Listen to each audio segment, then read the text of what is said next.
Party यानी कि RSP को ज्वाइन किया। प्रधानमंत्री पद के प्रमुख उम्मीदवार बने। जेनजी विरोध प्रदर्शन के बाद वो युवाओं का चेहरा बन गए।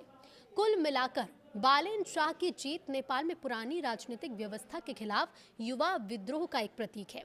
अगर नेपाल के आम चुनाव में आरएसपी बहुमत हासिल करती है तो 35 साल के बालेन नेपाल के सबसे युवा प्रधानमंत्री बन सकते हैं। और इसके साथ ही आपको ये भी बता दें कि नेपाल में अब बदलाव की लहर है। नेपाल में राजनीतिक अस्थिरता का एक लंबा इतिहास रहा है।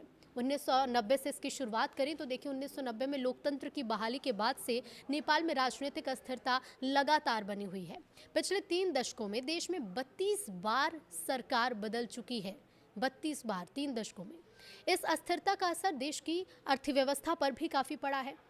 नेपाल की अर्थव्यवस्था अभी भी मुख्य रूप से कृषि पर ही आधारित है और रोजगार के अवसर काफ़ी सीमित है और इस कारण से लाखों नेपाली नागरिक विदेशों में काम करने को मजबूर है। बालेन शाह चीन के लिए अच्छी खबर क्यों नहीं है, ये भी आपको बता देते हैं। तो देखिए, दरअसल केपी शर्मा ओली के कार्यकाल में नेपाल और चीन के संबंध काफ़ी मजबूत हुए थे, जबकि बालेन शाह चीन के बढ़ते प्रभाव को लेकर कई बार सवाल भी उठाते रहे हैं। हालांकि बालेन शाह ने खुद को खुलकर चीन विरोधी नेता के तौर पर पेश कभी नहीं किया, लेकिन उन्होंने बेल्ट एंड रोड इनिशिएटिव यानी बीआरआई समेत कई परियोजनाओं पर सतर्क रुख अपनाने की बात कही। उदाहरण के तौर पर ओली की चीन यात्रा के दौरान शाह ने सोशल मीडिया पर लिखा था कि नेपाल को लिपुलेख पास को लेकर अपने दावे पर बीजिंग के सामने स्पष्ट बात रखनी चाहिए।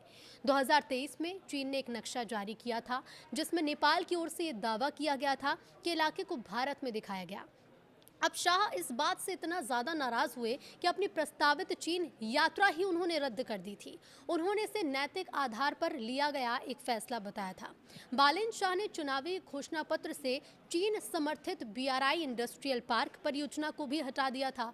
इसके पीछे भारत की चिंता और सिलीगुड़ी कॉरिडोर के पास उसकी रणनीतिक स्थिति को एक कारण बताया गया। बालेन शाह के लिए नेपाल में चुनौतियां क्या होंगी वो भी जान लीजिए। तो देखिए, नेपाल पर चीन का आर्थिक प्रभाव एक बड़ा मुद्दा है। रिपोर्ट्स के मुताबिक नेपाल पर चीन का करीब $3 अरब का कर्ज है।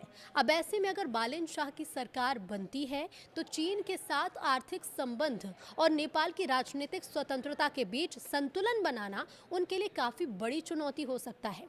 नेपाल में इस बार के संसदीय चुनाव में करीब 60% मतदान दर्ज किया गया। यह चुनाव उस बड़े राजनीतिक उथल पुथल के बाद हो रहा है जिसने पिछले साल ओली सरकार को ही गिरा दिया था।